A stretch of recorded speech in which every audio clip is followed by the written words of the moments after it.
Telugu Desam party తమ కార్యకర్తల సమస్యల పరిష్కారం కోసం చేపట్టిన కార్యకర్తే అధినేత గ్రీవెన్స్ కార్యక్రమాన్ని తెలుగుదేశం పార్టీ రాష్ట్ర అధికార ప్రతినిధి పిఠాపురం మాజీ ఎమ్మెల్యే వర్మ సూచన మేరకు పిఠాపురం మహారాజా కోట ఆవరణలో గల తెలుగుదేశం పార్టీ కార్యాలయంలో ఆ పార్టీ మండల అధ్యక్షులు నాయకులు చేపట్టారు. తెలుగుదేశం పార్టీ కార్యకర్తల నుంచి అర్జీలను స్వీకరించారు. ఈ సందర్భంగా తెలుగుదేశం పార్టీ పిఠాపురం మండల అధ్యక్షుడు సుకుమల గంగాధర్ మీడియాతో మాట్లాడారు.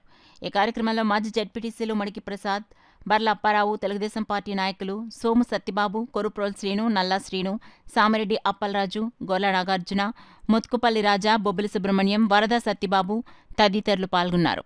గత ప్రభుత్వం చేసినటువంటి దోపిడీ పరిపాలన మా దృష్టికి రావడం జరిగింది. అందులో ప్రధానంగా ఏంటంటే గత ప్రభుత్వంలో లేఅవుట్ల పేరు చెప్పి చెరువులు తవ్వుకుని లేఅవుట్ ఫిల్లింగ్ అని బిల్ చేసుకున్నారు.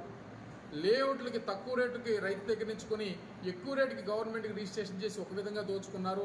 ఇంకా మరీ దారుణం ఏంటంటే లబ్ధిదారుడిగా గుర్తించిన వాడికి ఎవడైతే డబ్బులు చెల్లించి ఇళ్ల పట్టా కొనుక్కున్నాడో, వాడు లబ్ధిదారుడు కాదు, కొనుక్కున్నాడో వాళ్ళందరికీ కూడా అతి శుద్ధి లేని ఇళ్ల పట్టాలు వాళ్ళ మొహాన్ని కొట్టి నేటికి లబ్ధిదారుడు ఎవడో కూడా ఈ లబ్ధిదారుడికి ఈ ఇళ్ల స్థలం ఎక్కడుందో తెలియదు, చూపించలేని పరిస్థితుల్లో అధికార యంత్రాంగం గతంలో పనిచేసింది. దయచేసి ప్రస్తుత అధికార యంత్రాంగం గత వాసనను వదిలిపెట్టి గౌరవ చంద్రబాబు నాయుడు గారి క్యాబినెట్లో పనిచేస్తూ ఉన్న అధికారులందరినీ కూడా ఒకటి విన్నవిస్తూ ఉన్నాం.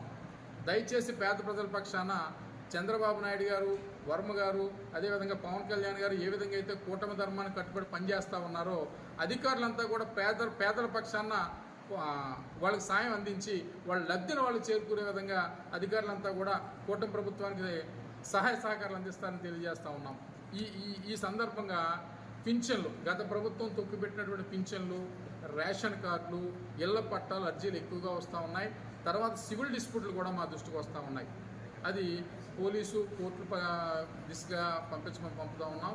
మా ద్వారాగా ఈ అర్జీలన్నీ కూడా సంబంధిత విభాగాల అధికారులకు పంపించి సాధ్యమైనంత త్వరగా ప్రతి గ్రామ స్థాయిలోని కూడా విఆర్ఓ స్థాయి దగ్గర నుంచి ఎమ్మెల్యే, కలెక్టర్, జాయింట్ కలెక్టర్ వారి దృష్టి వరకు తీసుకుని వెళ్ళి ఈ సమస్యల పరిష్కార దిశగా ఒక చక్కటి వేదిక కల్పించినటువంటి కూటమి ప్రభుత్వానికి, ప్రధానంగా ముఖ్యమంత్రి నారా చంద్రబాబు నాయుడు గారికి, నియోజకవర్గ ఇన్ఛార్జ్ వరం గారికి ధన్యవాదాలు తెలియజేస్తాం.